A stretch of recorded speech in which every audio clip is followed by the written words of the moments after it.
आयकर कानूनों का स्वैच्छिक अनुपालन बढ़ाने और वित्तीय पारदर्शिता को प्रोत्साहित करने के उद्देश्य से जांच निदेशालय नागपुर ने ब्लैक मनी यानी गैर प्रकट विदेशी आय और संपत्तियां और कर अधिनियम 2015, ब्लैक मनी अधिनियम एवं आयकर रिटर्न आईटीआर में विदेशी संपत्तियों और लेन देन की रिपोर्टिंग पर केंद्रित एक व्यापक जागरूकता और अनुपालन अभियान आयोजित किया। कार्यक्रम में विदेशी संपत्तियों और आय को आयकर रिटर्न में प्रकट करने के महत्व पर जोर दिया गया और अनुपालन न करने के गंभीर परिणामों पर प्रकाश डाला गया।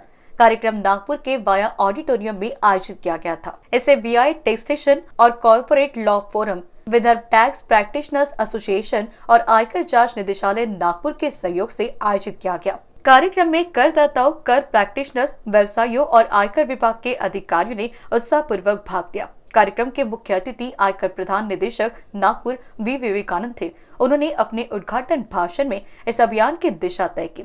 उन्होंने करदाताओं को 31 दिसंबर 2024 तक संशोधित आईटीआर दाखिल कर अपनी विदेशी संपत्तियों और आय का स्वैच्छिक प्रकटीकरण करने प्रोत्साहित करने हेतु केंद्रीय प्रत्यक्ष कर बोर्ड की पहल की सराहना की। उन्होंने कहा कि ब्लैक मनी अधिनियम केवल दंडात्मक उपकरण नहीं है, बल्कि करदाताओं को स्वच्छ दृष्टिकोण अपनाने और वित्तीय पारदर्शिता के मानदंडों का पालन कर राष्ट्रीय एकता में योगदान देने का अवसर भी प्रदान करता है।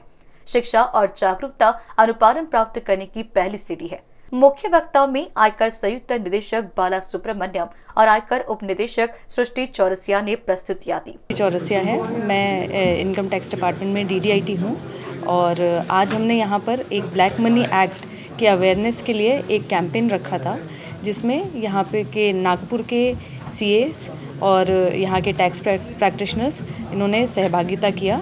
और इस कैंपेन में हमने लोगों को अवेयर किया कि जो ब्लैक मनी एक्ट 2015 में आया था उसके प्रोविजंस क्या हैं और उसके जो पेनल्टी और उसके प्रोसिक्यूशन है, जो उसमें जुर्माने और सज़ा की प्रावधान है, उनसे कैसे बचा जा सकता है अगर वो अपने आईटीआर में फाइलिंग प्रॉपर तरीके से करें।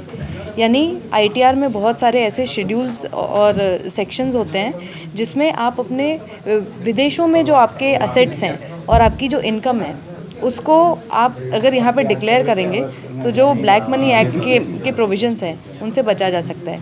अक्सर ये देखा गया है कि लोग छोटे मोटे अपने अकाउंट खोल लेते हैं, लेकिन उनको इन प्रोविजंस के बारे में पता नहीं है। और ये अकाउंट के बारे में जानकारी जब हमें विदेशी सरकार देती है तब जाके हमें पता चलता है कि हमारे लोगों के तो बाहर अकाउंट्स हैं।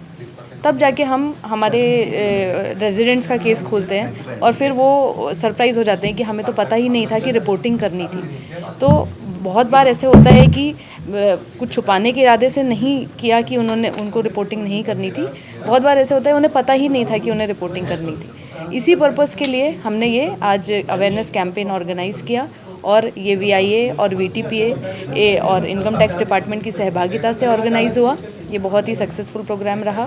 काफ़ी लोगों ने अपने जो उत्सुकतावश जो क्वेश्चंस पूछने थे वो पूछे, उनके आंसर्स मिले और बहुत सारी चीज़ें हमें भी पता चली कि लोगों के क्या कॉमन डाउट्स हैं जिनके साथ हम जा रहे हैं। एंड वी विल ट्राई कि हम आगे इन लोगों को FAQ के फॉर्म में कुछ सही आंसर्स प्रोवाइड कर सकें। तो अवेयरनेस है लोगों को, लेकिन अभी भी बहुत सारे लोगों को पता नहीं है। अब ब्लैक मनी एक्ट एग्जिस्ट करता है, लेकिन उनकी क्या जिम्मेदारियां हैं इस एक्ट के अंदर स्पेसिफिक, बहुत ही लोगों को बहुत स्पेसिफिक टर्म्स नहीं पता है। तो इसीलिए हमने ये सीए कम्युनिटी के साथ ये अवेयरनेस प्रोग्राम किया, क्योंकि they can help their clients to explain things. Clients को बहुत टाइम ऐसा होता है कि टेक्निकल टर्म्स नहीं पता है, तो ये इससे हमारे कैंपेन की वजह से वो भी कवर हो सकता है। कार्यक्रम में 50 से अधिक प्रतिभागियों ने भाग लिया। यह पहल केंद्रीय प्रत्यक्ष कर बोर्ड द्वारा शुरू किए गए एक व्यापक अभियान का हिस्सा है, जो 31 दिसंबर